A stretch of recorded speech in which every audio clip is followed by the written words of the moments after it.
Mesdames et messieurs, bonjour et bienvenue dans cette nouvelle vidéo sur l'impression 3D. Habituellement, quand je commence mes vidéos sur l'impression 3D, pas longtemps après, on s'en va dans cette direction-là et on vient expérimenter avec mes imprimantes principales. Mais pas aujourd'hui. Aujourd'hui, on va aller faire un petit retour sur la Aneta 8, l'imprimante qui a débuté cette aventure pour moi et ma chaîne YouTube dans le monde de l'impression 3D. Hier, j'ai travaillé dessus, je me suis fait un nouveau profil Cura et un nouveau profil Simplify 3D. Si jamais vous voulez télécharger ces profils-là, ça peut être une bonne base pour commencer à expérimenter et modifier vos propres petits trucs par après. Vous pouvez aller voir le lien dans la description. Il va y avoir un lien vers un article sur mon site web en lien avec cette vidéo et tous les liens vont être là pour vous. Donc, je vous emmène voyager dans le temps. On va aller à hier, quand j'ai travaillé sur la Aneta 8, puis ensuite on va revenir à aujourd'hui pour discuter un petit peu, à savoir, est-ce que la Aneta 8 vaut encore la peine en 2018? Donc, c'est parti!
Voici la première chose que j'ai imprimée avec la Aneta 8 après plusieurs mois d'utilisation. Et par première chose, je veux dire troisième, parce que j'ai imprimé deux petits cubes aussi, mais ça compte pas vraiment. Donc je me suis amusé à designer ça pour le plaisir. C'est un modèle que j'ai trouvé sur Thingiverse. C'était simplement des lunettes lignées. Puis moi ensuite, j'ai ajouté une petite forme de feuille d'érable digne du drapeau du Canada. Donc voilà ce que ça donne. Donc avec une imprimante qui est à peu près sans modification, les seuls trucs que j'ai modifiés là-dessus, c'est des petits trucs imprimés en 3D que j'ai ajoutés sur l'imprimante. Donc je vais vous rappeler qu'est-ce que j'ai fait là-dessus. Mais même avec une imprimante qui est presque stock, j'ai réussi à imprimer ces lunettes-là qui sont d'assez bonne qualité. Donc si je vous montre de plus près, on voit que aux endroits où c'est plus mince, il y a eu quelques petits blobs, mais en général, l'impression s'est assez bien déroulée. Donc voilà à quoi ça ressemble. Et on peut bien sûr plier les bras.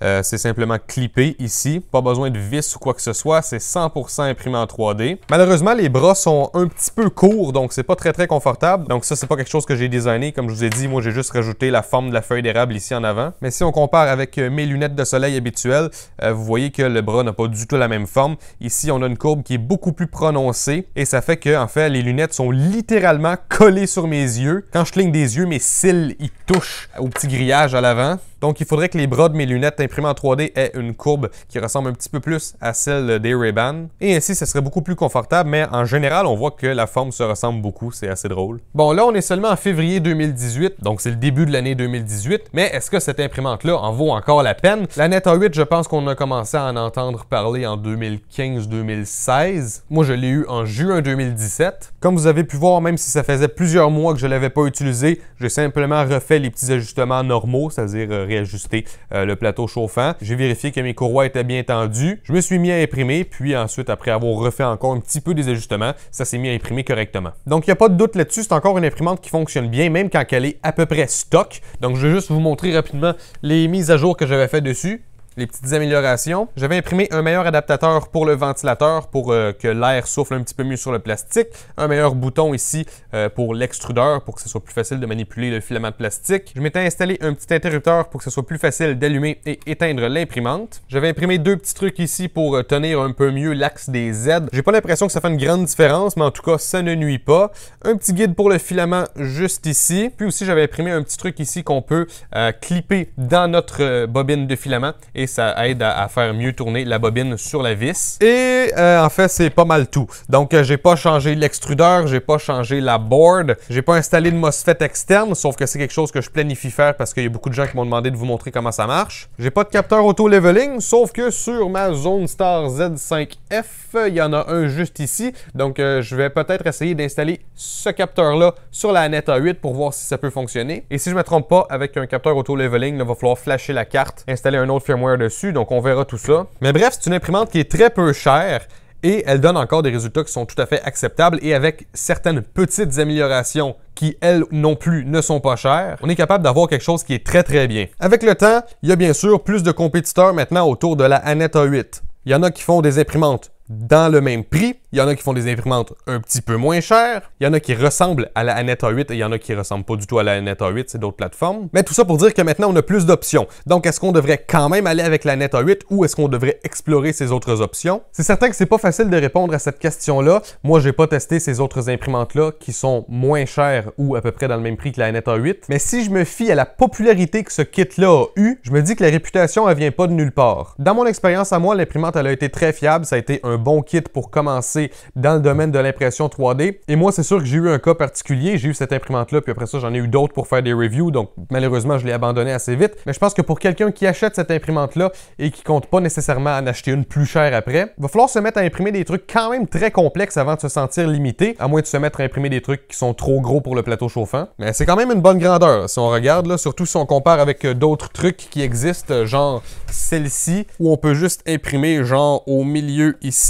Vu que j'ai eu une bonne expérience avec, moi je continue toujours de la recommander. J'ai pas peur de la recommander parce que je sais de quoi elle est capable. Et qu'est-ce qui est cool, c'est qu'elle est assez simple. Donc on voit tout, on peut tout tweaker. Il n'y a rien qui est enfermé dans un caisson. L'aspect qu'il faut câbler nous-mêmes notre power supply, ça c'est un petit peu moins cool. Ça pourrait être un petit peu dangereux s'il y a des gens qui font n'importe quoi puis qui s'électrocutent. Mais bon, justement, ne faites pas n'importe quoi. Lisez bien le mode d'emploi. Faites les trucs comme il faut. C'est pas compliqué. Il y a seulement 3 fils à brancher sur le power supply qui sont en lien avec la prise murale. Donc trompez-vous pas avec ces 3 fils-là, puis il n'y a rien de dangereux qui va vous arriver. Mais c'est très facile de faire les branchements, c'est très facile assembler l'imprimante. Un petit peu long quand même parce qu'il y a beaucoup de pièces. C'est un kit qu'il faut pas mal assembler au complet. Et vous avez vu déjà le genre de truc que ça peut imprimer. Donc c'est sûr que les lunettes, c'est pas le meilleur test de qualité, mais quand même, c'est une imprimante pas chère qui m'a fabriqué ça ici. Donc oui, je pense que la Annette A8 vaut encore la peine en 2018. Pour l'avoir testé alors que je connaissais rien du tout à l'impression 3D, ça a été ma première imprimante, je connaissais rien, je l'ai assemblée, j'ai commencé à faire des vidéos dessus alors que j'étais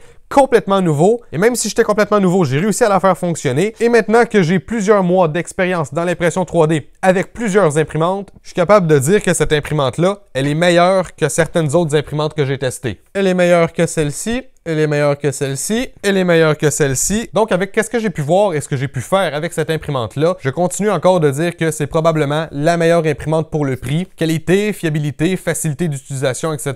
Facilité de faire des petites mises à jour qui vont faire de belles différences aussi. Et c'est pour ça que j'ai envie de faire d'autres vidéos dessus prochainement. Donc comme je vous ai dit, je vais probablement installer le capteur auto-leveling. Je planifie mettre aussi un MOSFET externe pour le plateau chauffant. Donc si vous imprimez seulement en PLA, c'est pas nécessaire d'avoir le MOSFET externe. Ça va surtout être utile quand on va imprimer en ABS parce qu'il faut beaucoup plus chauffer le plateau chauffant. On va en reparler un petit peu plus dans cette vidéo quand ça va arriver. Je me mettrai pas à faire 200 épisodes sur cette imprimante-là, mais dans les prochaines semaines, je pense que ça pourrait être intéressant de faire 2-3 vidéos dessus. J'espère que vous avez apprécié cette petite vidéo sur la Annette A8. N'oubliez pas que vous pouvez télécharger mes profils Simplifier 3D et Cura sur mon site web. Ça peut être une bonne base pour pouvoir débuter. Si vous voulez plus d'informations sur la Annette A8, vous pouvez aller voir le lien dans la description. Et si vous voulez la procurer avec le lien dans la description, ça m'aide avec ma chaîne YouTube, ça m'aide à la garder en vie, à produire plus de contenu. Donc merci beaucoup. Aujourd'hui, j'ai reçu une notification de DHL comme quoi j'ai un colis qui arrive. Donc j'imagine que Gearbest m'a envoyé un nouveau truc. On va voir c'est quoi. Donc en attendant, n'hésitez pas à laisser un j'aime si vous avez aimé cette vidéo. N'hésitez pas à commenter et n'hésitez pas à me rejoindre sur tous les réseaux sociaux YouTube, Facebook, Twitter, Google+, et Instagram. Et moi, je vous revois une prochaine fois dans une autre vidéo. Ciao tout le monde!